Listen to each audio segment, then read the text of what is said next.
Hey, is this Dustin? Yes, it is. Is this Bill Lindsey? Yeah, this is Bill. How you doing, man? Pretty good. How about you? Pretty good also. Good. I'm here with my co-host, Ton. Hey, how you doing? Good. How about you? I'm great. Right on. So what now? You live here in St. Paul, is that right? Or whereabouts? You live in Minnesota? Yeah, we're based out of St. Paul. That's where I grew up, and then that's where we rehearse and everything. Our base of operations is in St. Paul. I live in the southern suburb of Eagan. You know where that is? Okay. Mm-hmm. South of the Twin Cities, just a little bit. Yeah, we're Twin Cities band. You guys have been playing out of the Twin Cities since the beginning, right? Yeah. Yep, that's when we formed back in 1983. What was the metal scene like that back in Minneapolis? Well, in '83, the metal scene pretty much consisted of cover bands, that played in the bars and played, Ozzy and Led Zeppelin and Black Sabbath and Def Leppard or whatever was on the radio, Yeah. And play some of their own tunes. Every once in a while, they'd slip in one of their own songs, and I liked a lot of those bands. I used to go see them, but it wasn't the way I wanted to pursue things. I was more interested in doing all original material, like some of the punk rock bands at the time were doing, like Husker Du and the Replacements and stuff like that. They were just there was even more bands than that. I named those two because they were probably the most popular or famous, but Right. they were doing their own shows and own music, and I really was more interested in pursuing it that way. And so we were really one of the first bands that came out that was completely doing our own stuff. I mean, we did a couple cover tunes to throw in there, to especially early on, just to expand our set, but the majority of it was our music and our show. And so we were really the first band like that in the metal genre. So that's pretty much what it was like. And then once we kind of broke out and played in some punk venues and stuff like that, then some other bands started to crop up and started to do the same thing. And then the scene was actually pretty cool because it was like Impaler and Power Mad, Vile was one of the bands. Earl Root had a band called Deranged back then. And, there's a punk metal band. So we used to like get everybody together. Kubla Khan was another one, and do like metal, Yeah. with just everybody that was of the same mindset of playing their own music and stuff. So we played a lot of fun shows back then. Did any of those other bands have the same kind of theatrics that you guys did, like throwing the guts around and the costumes and stuff? Or? No, I can't say that. I don't think there's ever really been a Twin Cities band that's been theatrical to the same extent that we are. When did all that stuff start? Right from the get-go, when we started putting the band together with my friend Mike Torak and Cord Holly, we were all into Alice Cooper and Kiss and Plasmatics and stuff like that. The bands that had a theatrical edge to them. Mm-hmm. And then Mike Torak and I specifically were really into comic books, and so we got into the aspect of that. And I was a big pro wrestling fan and a horror movie fan, of course. And so we just kind of took all those things and mixed them together. That's how we wanted to present ourselves, because it was pretty true to what we were really into. It made more sense for us. We wanted to do that as opposed to play in their jeans and T-shirts.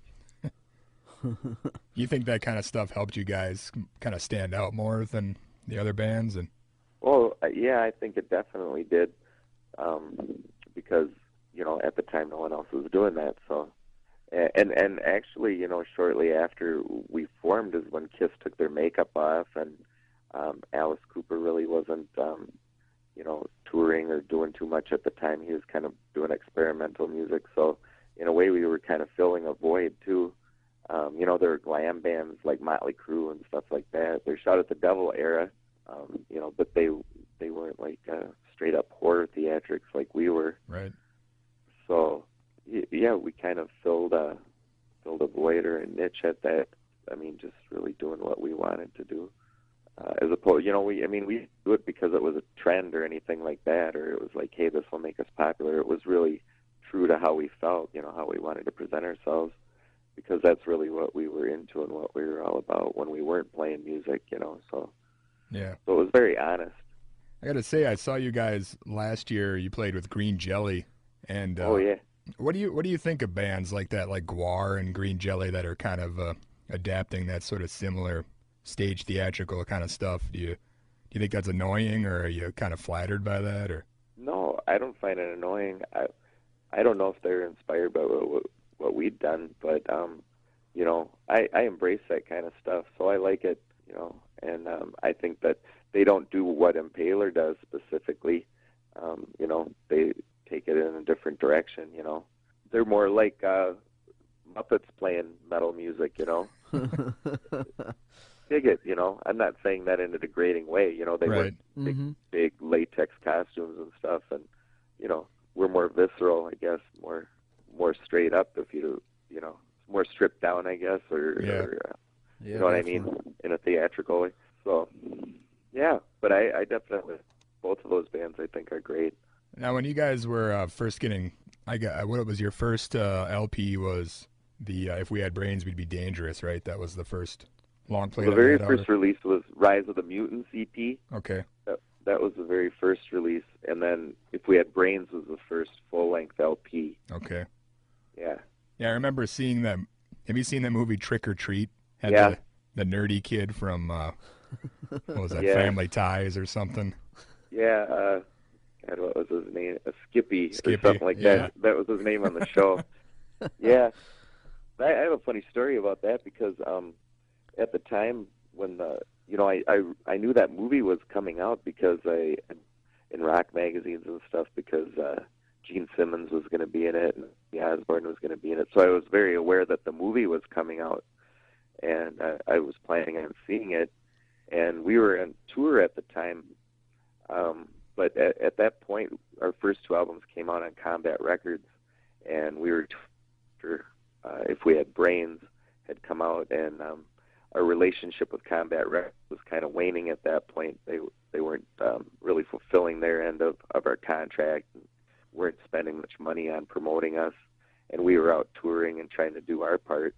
So anyway, we got down to Texas, and kids started coming up to us before the show there. We saw your album was in a movie. It was in Trick or Treat. And I was like, what? I couldn't believe it. And I was like, what? And they go, yeah, the mom, she has your record and she's freaking out. And so Texas was one of the last dates on the tour. So when I came home, the first thing I did was go to the movie theater and see Trick or Treat. And sure enough, there it was. But we didn't know anything about it. The label didn't mention to tell us that they'd, yeah, sent our album over to be a prop in the movie and stuff. So that was pretty cool. I mean, it was fun. Yeah, that was the first time that I kind of heard about you guys, is from that movie. But oh yeah. A lot of different people. Even after it was re-released, when DVD started to become popular, and they released it on DVD, a lot of people would come up to me and go, "Hey, I saw your album in a movie. That was cool." I was like, "Yeah, that's from back in the '80s." So it kind of had a renaissance when DVD started coming out. Yeah. Do you think Tipper Gore saw that movie, or? I don't know. I don't think she has much to do with anything that's truly metal or real rockin', but I don't know. She was kind of bugging us before that movie came out anyway. Yeah. What was that all about? Do you have any specific stories about that, or?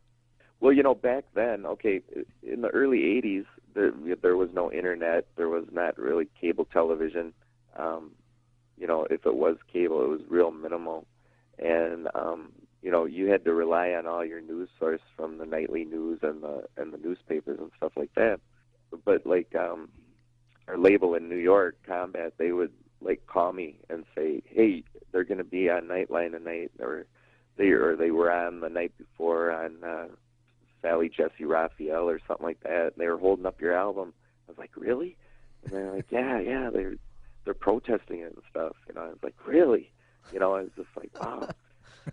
because you know, I at that point I didn't see a lot of it because I wasn't really watching those shows. You know, I mean, I'd see Nightline sometime if there was nothing going on. Otherwise, I was out, you know, playing shows or seeing music or sleeping or whatever, you know. But evidently they were on all these shows, and Phil Donahue, and so then like the local talk shows kind of got wind of that, and we ended up going on some of the local talk shows with. They had a couple of the Washington wives, not Tipper Gore, but some of her cronies like Sally Nivius and some of these other politicians' wives kind of did the talk show circuits. And so we went on a couple shows like that. And the Peters brothers were these guys. They're these evangelists in the cities here. Do you know who they are? Yeah, we actually, a couple of years ago, we played a show about the dangers of rock music, and we had one of their seminars.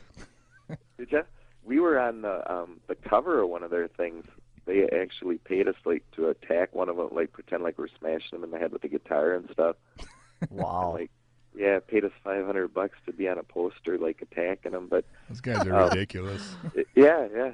But it was they were down on us, and actually my brother, when he was in grade school, they came to his school and they were giving the seminar, and lo and behold, Rise of the Mutants cover was in this slideshow presentation with Motley Crue and Twisted Sister and Prince and everybody else that they thought was Satan's spawn. And my brother went up to him afterwards and goes, "That's my brother in Impaler." And they're like, "They're from the Twin Cities." We thought they didn't even know we were from here. So then they came to some of our shows and picketed and read the Bible to people and stuff. It was really crazy. It was really cool. I really wish that people had carried around camcorders and stuff back then, because I would like, you know, I just have some pictures of things like that. But yeah, it would have been cool to have somebody actually documenting that. But you know, they weren't. That's the thing back then too. Is that kind of stuff wasn't so popular or prevalent. You know, people weren't just carrying around a video camera because they were like the size of a suitcase then. You know. Yeah. So a lot of that stuff happened, and if you only experienced it if you were there, you know. You think a lot of that stuff going down helped you guys with your album sales and that? Oh, yeah. I know it did. Combat had to repress Rise of the Mutants like 5 times over because if somebody authority is going on television and telling you that this is bad and your kids should not have it, a kid's going to go right out and buy it, you know. Yeah, you'd think they'd realize that, but... yeah, you know, and it's just like a kid sees somebody with bloody guts hanging out of their mouth. Hey, that looks like that's for me, you know. Yeah. Yeah. So I mean, it did. You know, I laughed all the way to the bank. I didn't really take it very seriously. You know, the funny thing is I thought, even as young as I was back then, you know, I was in my very 20s. I really thought that the whole PMRC was political posturing, you know. At a young age, you know, they're just trying to, like, you know, expand their political, you know, groundwork or something, you know. And then lo and behold, you know, Al Gore runs with Bill Clinton, and what do? They go on MTV to get votes, you know. Yeah. So it's really hypocritical in a way, you know. Or, well, not even in a way. It's just straight up hypocritical, you know. But it's pretty funny. Yeah, you'd think a lot of those. There's probably a lot of albums out there that if they would have just ignored it, they would have went away on their own. But then when Sally Jesse starts blabbing about them, then they go triple platinum. Yeah. Well, I mean, Phil Donahue and Sally Jesse, they were the Oprahs of the day, you know what I mean? Yeah. There was no big Oprah back then, but, you know, they were the, you know, and then mothers and stuff were frightened of us, you know, and like, you know, kids loved us and parents hated us because, you know, they were seeing it on these news shows as being menacing, you know, and kids saw it for what it was that's what we were fun and entertainment, you know. So I suppose they had to like brown bag your records and sell them behind the counter and stuff. Yeah. Actually, over in England there was a sticker that was put over it. In Europe, they put a sticker in my mouth and the liver. Oh yeah. Sensor sticker, yeah. And wow. yeah. But then later on too, in the 90s we put out an album called Undead Things, where and like laid out with my chest cut open in an autopsy scene. And that album had just as much, you know, it's like we came full circle again. It was like Best Buy wanted to ban it, and Musicland and all these things were, and it was like a big controversy in the paper and stuff that, you know, like Best Buy is selling DVDs like, I don't know, you know, Blood Feast, you know, which would have a cover that was every bit as graphic as Undead Things, yet they thought that should have a censor sticker over it, you know. It's just funny how some people get wild hairs up their ass, what they think needs to be censored and what doesn't. So, Yeah, that is pretty weird. Now, hey, you know, if it keeps people talking about us, then fine, you know. Try and censor it if you want to. I don't care. if the Peters brothers are cutting you $500 checks, then you might as well just. Well, yeah. Keep it up. You know, yeah. We'd like to pay you guys.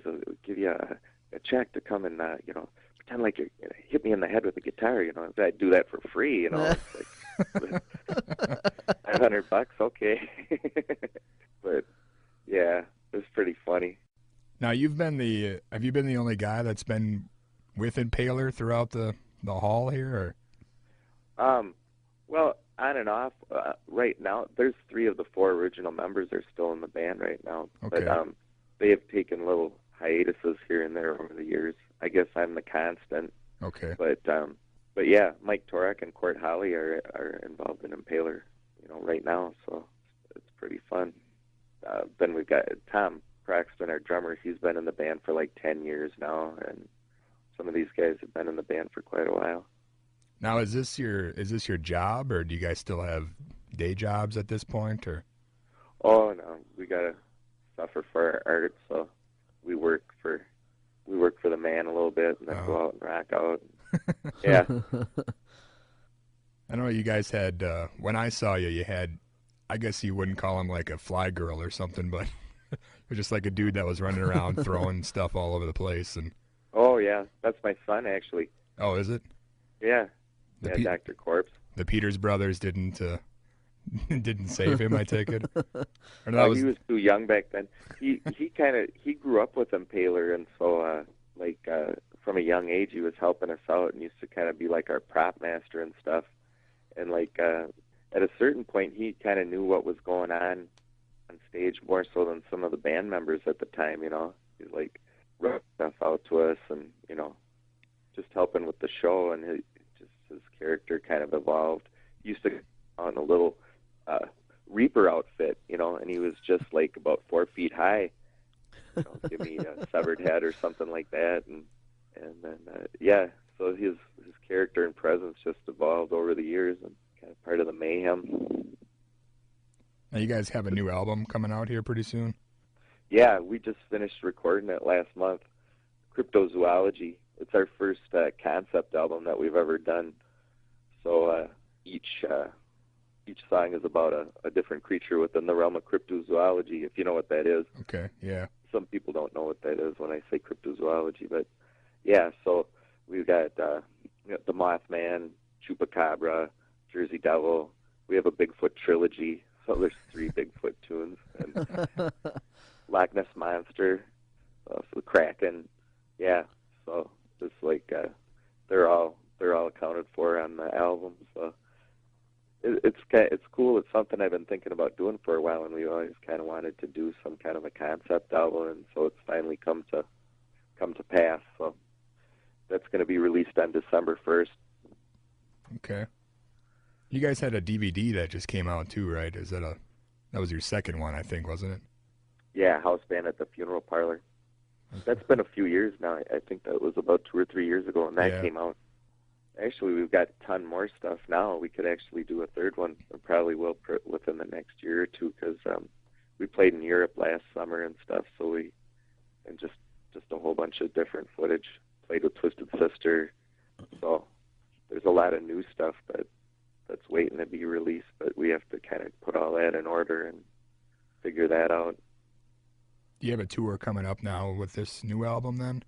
Yeah, well, we're doing some little jaunts before the album comes out, but then probably in March we're gonna start to go out for extended, go out east first, believe we're heading out that way in March. Okay. So the album comes out in December. Give it a couple months to get rolling, and then we'll go out. Is it just you guys, or are you playing with another band, or?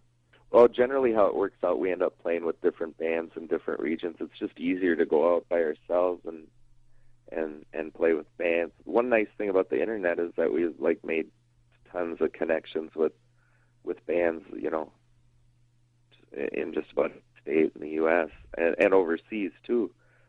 And it's easier just to go out and then play with somebody that's locally based because they can help, you know, promote the show from a grassroots level, and the other aspect of taking like a local band from here with us is you go into another state and people might not really know who they are, you know. Yeah. It just works out better to play with bands that are from the area. So we've met a lot of really cool bands that the horror rock genre from different places like Salt Lake City and Cincinnati and Kentucky, and Nashville, just all over the place, you know. Have you guys ever played with Thor? No, but I'd love to. Yeah, we interviewed him about a year or two ago. That guy's out of his mind. I love him. Yeah, I went to go see him at Triple Rock like a couple of maybe about 2 years ago now. Yeah, Thor is awesome. Thor against the world. Do you have any upcoming projects? Anything like what's going on with the Crypticon show? Are you going to be at that, playing that? Mm-hmm. Play that. We're playing on the Friday night, opening night. Just the one night? Yeah, there's some different bands playing on Saturday night. Okay. And then, yeah, that should be pretty fun. Are you guys going to be there for the weekend, or? I don't know. It kind of depends, I guess. But I've gone to a couple of them. They're a lot of fun. And kind of makes sense for Impaler to play at a horror convention. Yeah.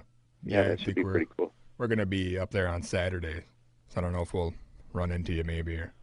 Yeah, I could be floating there. I like, when I went there one year, I talked to Michael Berryman. He was particularly cool to talk to and hang around with. We sat at his table for like almost an hour just sitting and chewing the rag with him. That is from the original Hills Have Eyes, and yeah. Bill Moseley. It seems like he's at almost every one of those things. He's awesome. Yeah, we've had him on the show a couple times too. Have you? We're kind of in the same vein, I guess, with the horror stuff and the wrestling stuff too. We were gonna bother you about that. Oh yeah. Yeah. I can talk about stuff like that all night long. Yeah, the name of the show is The 5 Count, when we kind of lifted it from King Kong Bundy when he used to make the ref count to 5, you know. Yeah, yeah. That's awesome. I was wondering what the reference was for that. That's cool. Yeah.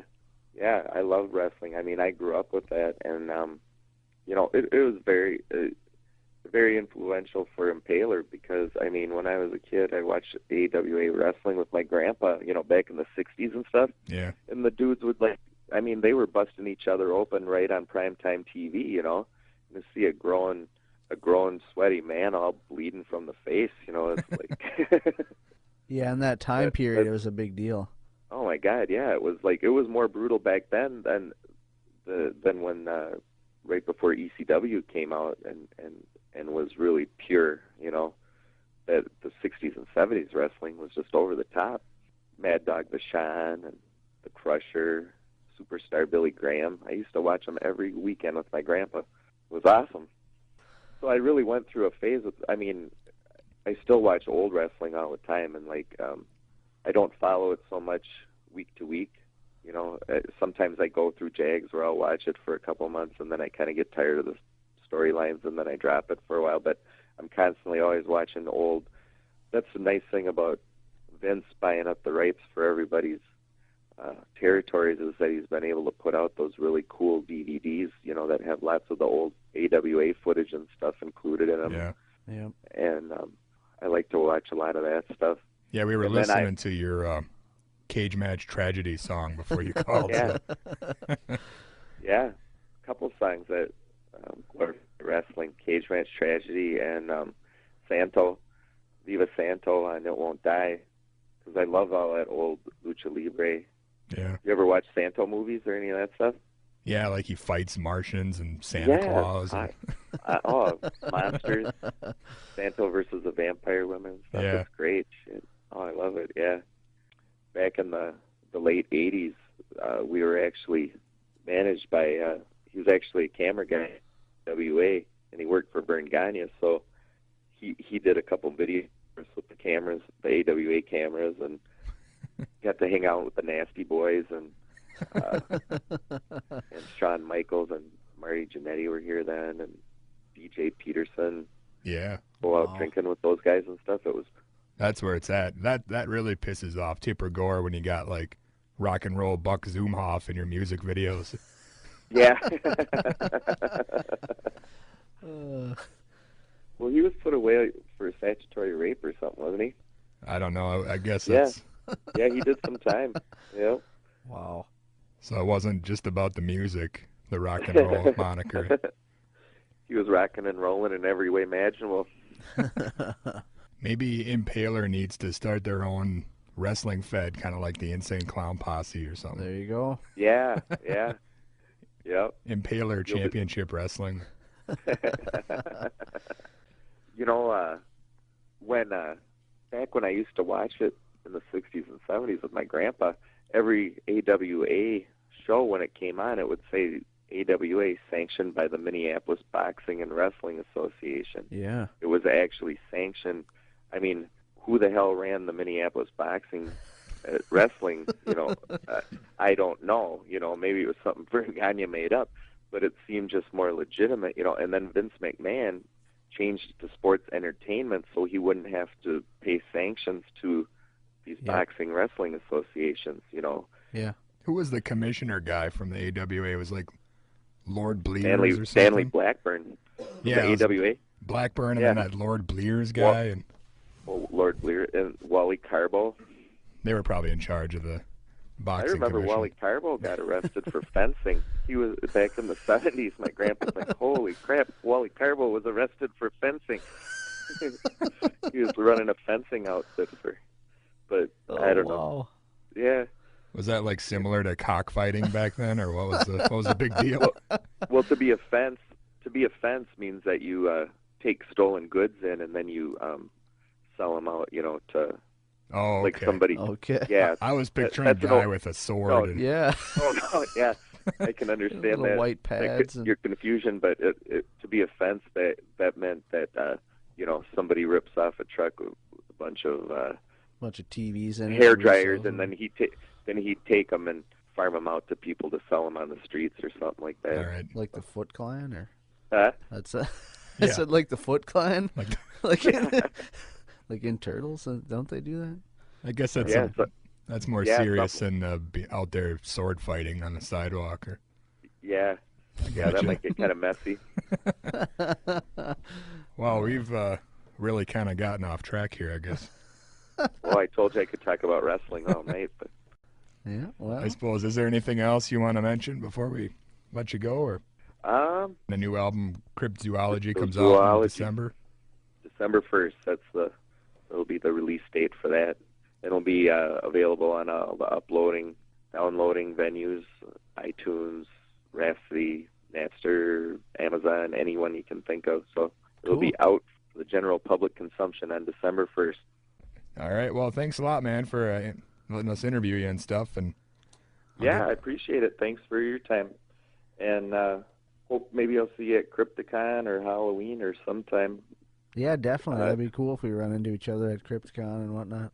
You can always keep it. Our MySpace seems to have the best updated show calendar. So, yeah, we'll stay in touch. And if there's anything else I can get you, let me know.